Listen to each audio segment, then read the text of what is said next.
Hi friends, ಎಲ್ಲರೂ ನಮಸ್ತೆ. ನಾನು Vikas, medical student, Atal Bihari Vajpayee medical college and research institute, Bangalore. Friends, last ವೀಡಿಯೋದಲ್ಲಿ ನಿಮಗೆ ಈ ರ್ಯಾಂಕ್ಸ್ ಫ್ಲಕ್ಚುಯೇಷನ್ಸ್ ಏನಿದೆ, ವೇರಿಯೇಷನ್ಸ್ ಏನಿದೆ, ಹೇಗೆ ಡಿಫ್ರೆನ್ಸ್ ಆಗಿದೆ, ಪ್ರತಿಯೊಂದು ಎಕ್ಸ್ಪ್ಲೈನ್ ಮಾಡಿದ್ದೆ. ನಿಮಗೆ ವೀಡಿಯೋ ಇಷ್ಟ ಆಗಿದೆ ಅಂತಲೂ ಗೊತ್ತು. ಬಟ್ ವೀಡಿಯೋ ಇಷ್ಟ ಆಗಿರೋದಕ್ಕಿಂತ ನಿಮಗೆ ಪ್ರಾಬ್ಲಮ್ ಏನಿದೆ ಅಂದರೆ, ಲೈಕ್ ಯಾವುದೋ ಒಂದು ಕಾಲೇಜ್ ಸಿಗುತ್ತೆ ಅಂತ ಅಂದ್ಕೊಂಡಿದ್ದೆ, ಈಗ ಎಕ್ಸ್ ಕಾಲೇಜ್ ಸಿಗುತ್ತೆ ಅಂತ ಅಂದ್ಕೊಂಡಿದ್ದೆ. ಈ ವಿಡಿಯೋ ನೋಡಿದ್ಮೇಲಂತೂ ನನಗೆ ತುಂಬ ಟೆನ್ಷನ್ ಆಗ್ತಿದೆ, ಗಾಬರಿ ಆಗ್ತಿದೆ. ಈ ಕಾಲೇಜ್ ಸಿಗಲ್ಲ, ಯಾವ ಕಾಲೇಜ್ ಸಿಗುತ್ತೆ ಏನು ಅಂತ ಬಾರ್ಡರ್ ಲೈನ್ ಇರೋರಿಗಂತೂ ಫುಲ್ಲು ಕನ್ಫ್ಯೂಷನ್. ಯಾಕೆಂದರೆ ಅಟ್ಲೀಸ್ಟ್ ಏನೋ ಒಂದು ಸಿಗುತ್ತೆ ಅಂತ ಅಂದ್ಕೊಂಡಿದ್ದೆ, ಸೆಮಿ ಗೌರ್ಮೆಂಟ್ ಏನೋ, ಇವಾಗ ಅದು ಸಿಗಲ್ವಾ ಅಂತ ನಿಮಗೆ ತಲೆಯಲ್ಲೆಲ್ಲ ಕಾಡ್ತಿದೆ ಅಂತ ಗೊತ್ತು. ಸೊ ಅದಕ್ಕೋಸ್ಕರನೇ ಆ ವೀಡಿಯೋದೇನು ಪ್ರಾಬ್ಲಮ್ ಇತ್ತು, ಆ ವೀಡಿಯೋಗೆ ಈ ದಿನ ಸೊಲ್ಯೂಷನ್ ಕೊಡೋಣ ಅಂತ ಈ ವಿಡಿಯೋ ಮಾಡ್ತಿದ್ದೀನಿ. ಒಂದು ಸ್ವಲ್ಪ ಬ್ಯಾಕ್ಗ್ರೌಂಡ್ ನಾಯ್ಸ್ ಎಲ್ಲ ಬರ್ಬೋದು, ಯಾಕೆಂದರೆ ಬೇರೆ ರೂಮಿಗೆ ಬಂದು ವೀಡಿಯೋ ಮಾಡ್ತಿದ್ದೀನಿ. ಓಕೆ, ಇರಲಿ, ವೀಡಿಯೋ ಸ್ಟಾರ್ಟ್ ಮಾಡೋಣ.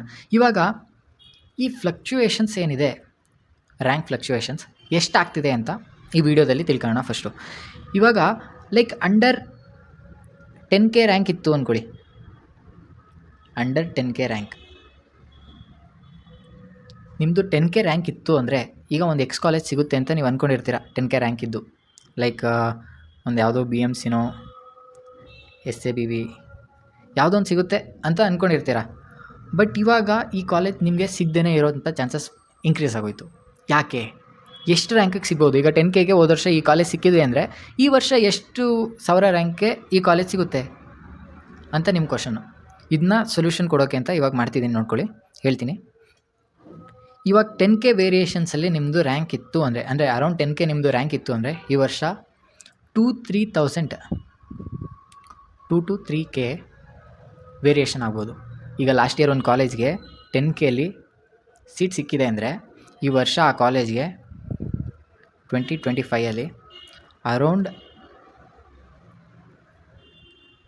2-3K ಕಮ್ಮಿ ಅಂದರೆ ಎಷ್ಟಾಯಿತು?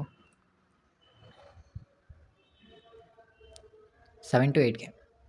ಓಕೆ, ಹೋದ ವರ್ಷ 10Kಗೆ ಸಿಕ್ತು ಅಂದರೆ ಈ ವರ್ಷ 7-8K ಸಿಗುತ್ತೆ.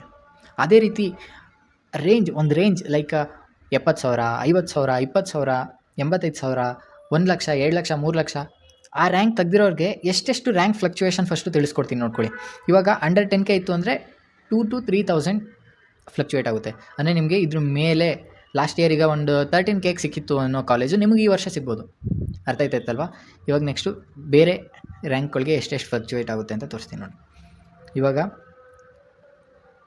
ಅಂಡರ್ ಅಂತ ಬರೆಯೋದು ತಪ್ಪು, ಅರೌಂಡ್ ಅಂತ ಹಾಕಿರ್ತೀನಿ. ಈ ವಿಡಿಯೋ ಆದಮೇಲೆ ನಿಮಗೆ ನೆಕ್ಸ್ಟ್ ವೀಡಿಯೋದಲ್ಲಿ ನಾನು ಈ ಐಪ್ಯಾಡ್ ಇಲ್ಲ ಟ್ಯಾಬ್ ಏನಾದರೂ ತೊಗೋಬೇಕಂತ ಇದ್ದರೆ ಅದ್ರ ಬಗ್ಗೆ ಇನ್ಫಾರ್ಮೇಷನ್ ಕೊಡ್ತೀನಿ, ಗೈಡ್ ಮಾಡ್ತೀನಿ ನಿಮಗೆ ನೆಕ್ಸ್ಟ್ ವೀಡಿಯೋದಲ್ಲಿ. ಇವತ್ತೇ ವೀಡಿಯೋ ಮಾಡ್ತೀನಿ, ಓಕೆ? ಇಲ್ಲಾಂದರೆ ಬೆಳಗ್ಗೆ ಅಪ್ಲೋಡ್ ಮಾಡ್ತೀನಿ. ಇವಾಗ ಅರೌಂಡ್ 20K ಇತ್ತು ಅಂದ್ಕೊಳ್ಳಿ. ನಿಮ್ಗೆ ಎಷ್ಟು ರ್ಯಾಂಕ್ ಫ್ಲಕ್ಚುಯೇಟ್ ಆಗುತ್ತೆ? 4-5K.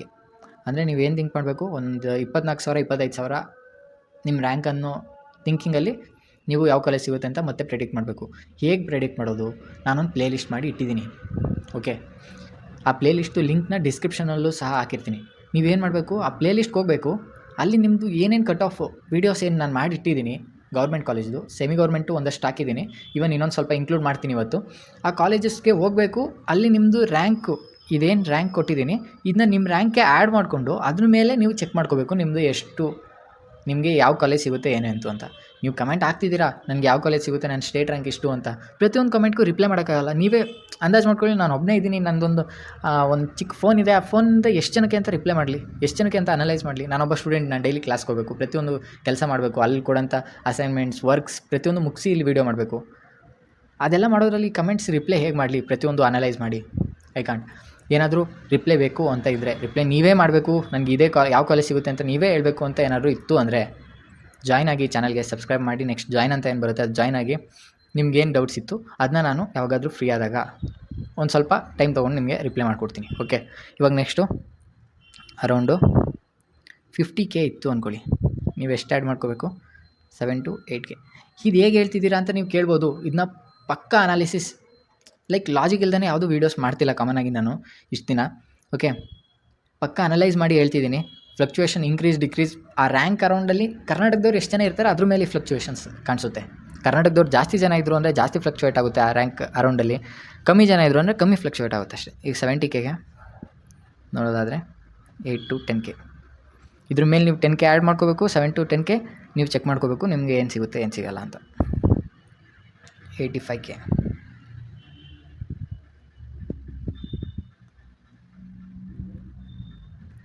ಒಂದು ನೀವು ಗಮನಿಸ್ಬೋದು, ಇಲ್ಲಿ ಅಪ್ ಆ್ಯಂಡ್ ಡೌನ್ಸು ತುಂಬ ಇದೆ. ಯಾಕೆಂದರೆ ನಂಬರ್ ಆಫ್ ಸ್ಟೂಡೆಂಟ್ಸು ಕರ್ನಾಟಕದವರು up down number of students ಜಾಸ್ತಿ ತೆಗ್ದಿರೋರು, ಕಮ್ಮಿ ತೆಗ್ದಿರೋರು ಅಲ್ಲಿ ಕಮ್ಮಿ ಜಾಸ್ತಿ ಆಗಿರ್ತಾರೆ. ಓಕೆ, ಇವಾಗ ನಾನು ಸರ್ಪ್ರೈಸ್ಡ್. ಇದೆಲ್ಲ ಡೇಟಾ ನಾನು ಚೆಕ್ ಮಾಡುವಾಗ ಒಂದು ಸ್ವಲ್ಪ ಸರ್ಪ್ರೈಸ್ ಆಯಿತು. ಇದೇನು ಮಾಡಿಫೈ ಮಾಡಿಲ್ಲ, ಇದ್ದಂಗೆ ತೋರಿಸಿದ್ದೀನಿ. ನೀವು ಒಂದು ಸ್ಕ್ರೀನ್ಶಾಟ್ ತೊಗೊಳ್ಳಿ. ನಿಮ್ಮ ಏನು ಮಾಡಬೇಕು, ಇದು ನೋಡಿದ್ಮೇಲೆ ನಿಮ್ಮ ರ್ಯಾಂಕ್ ಎಷ್ಟಿದೆ. ಈಗ ಅರೌಂಡ್ 50,000 ಇತ್ತು ಅಂದ್ಕೊಳ್ಳಿ, ನಿಮ್ಮ ರ್ಯಾಂಕು ಅರೌಂಡ್ 30,000 ಇತ್ತು ಅಂದ್ಕೊಳ್ಳಿ. ಇದ್ರ ಮಧ್ಯದಲ್ಲಿ ಈಗ ಒಂದು 30,000 ಇತ್ತು ಅಂದರೆ ಏನು ಮಾಡಬೇಕು, 30,000ಗೆ ಒಂದು 6,000 ಆ್ಯಡ್ ಮಾಡಬೇಕು. 36,000 ನಿಮ್ಮ ರ್ಯಾಂಕ್ ಅಂತ ಇಟ್ಕೊಂಡು ನೀವು ಕಾಲೇಜ್ ಹುಡುಕಬೇಕು. ಅರ್ಥ ಆಯ್ತಾ? ಅದೇ ನಿಮ್ಮದು ಏನಾದರೂ 4 lakhs ಇತ್ತು, 4 lakhs 2 lakhs 3 lakhs ಎಲ್ಲ ಜಾಸ್ತಿ ಜನ ಇರಲ್ಲ ಅಂತೇಳಿ ಹಾಕಿರೋದು ಕಮ್ಮಿ, ಜಾಸ್ತಿ ಜನದ್ದು ಅನಲೈಸ್ ಮಾಡೋಕ್ಕೆ ಹೋಗಲಿಲ್ಲ. 2 lakh 3 lakh ಡೈರೆಕ್ಟ್ 4 lakh ಮಾಡಿದ್ದೀನಿ. ಓಕೆ, ಮ್ಯಾಕ್ಸಿಮಮ್ ಮೆಂಬರ್ಸ್ ಇಲ್ಲಿದ್ದಾರೆ ಅಂದರೆ 10K to 1 lakh ಒಳಗಡೆ ಜಾಸ್ತಿ ಜನ ಇರ್ತಾರೆ ಅಂತೇಳಿ ಅದ್ರದ್ದು ಕ್ಲೀನಾಗಿ ಅನಲೈಸ್ ಮಾಡಿದ್ದೀನಿ. 4 lakhsದೆಲ್ಲ ಅನಲೈಸ್ ಮಾಡಿದ್ದೀನಿ. ಅಂದರೆ ಮಧ್ಯದಲ್ಲಿ ಈಗ 3.5 lakh 2.5 lakh ಎಲ್ಲ ಮಾಡೋಕ್ಕೆ ಹೋಗಿಲ್ಲ. ಓಕೆ, ಇರಲಿ. ನೀವೇನು ಮಾಡಬೇಕು ಹೇಳ್ದಂಗೆ, ಸಾರಿ,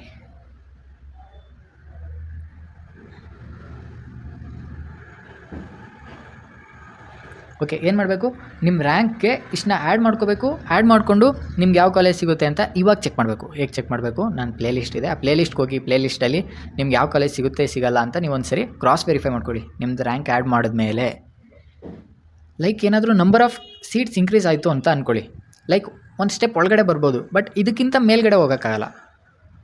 ಲೈಕ್ ನಿಮಗೆ ಪ್ರಿಯಾರಿಟಿ ಆರ್ಡರಲ್ಲಿ ಒಂದು 7th ಕಾಲೇಜ್ ಸಿಗ್ತೈತೆ ಅಂದರೆ ಈ ವರ್ಷ ಇದು ಆ್ಯಡ್ ಮಾಡ್ಕೊಂಡ್ಮೇಲೆ ಅದ್ರ 8th ಕಾಲೇಜ್ ಅಂತೂ ಸಿಗೋಲ್ಲ ನಿಮಗೆ ಯಾವುದೇ ಕಾರಣಕ್ಕೂ. ಅದ್ರ ಮೇಲೆ ಸಿಗ್ಬೋದು, ನಂಬರ್ ಆಫ್ ಸೀಟ್ಸ್ ಇನ್ಕ್ರೀಸ್ ಆಯಿತು ಅಂದರೆ 6th 5th ಯಾವ್ದಾದ್ರು ಸಿಗ್ಬೋದು.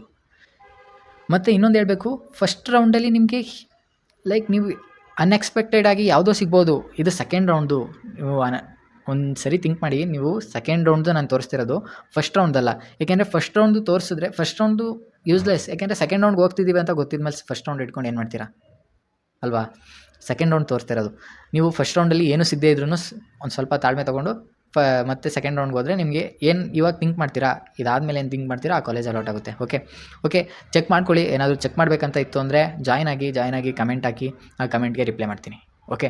ಇವಾಗ ವಿಡಿಯೋ ಇಷ್ಟ ಆಗ್ತಿದೆ ಅಂದರೆ ಲೈಕ್ ಮಾಡಿ, ಶೇರ್ ಮಾಡಿ, ಮತ್ತು ಸಬ್ಸ್ಕ್ರೈಬ್ ಮಾಡೋದು ಯಾವುದೇ ಕಾರಣಕ್ಕೂ ಮರಿಬೇಡಿ. ಹೀಗೆ ಇನ್ಫಾರ್ಮೇಟಿವ್ ಆಗಿರೋಂಥ ಕಂಟೆಂಟ್ಸ್ಗಳನ್ನ ನೀಡ್ತಾ ಹೋಗ್ತೀನಿ. ಬಾಯ್, ಥ್ಯಾಂಕ್ ಯು ಫಾರ್ ವಾಚಿಂಗ್.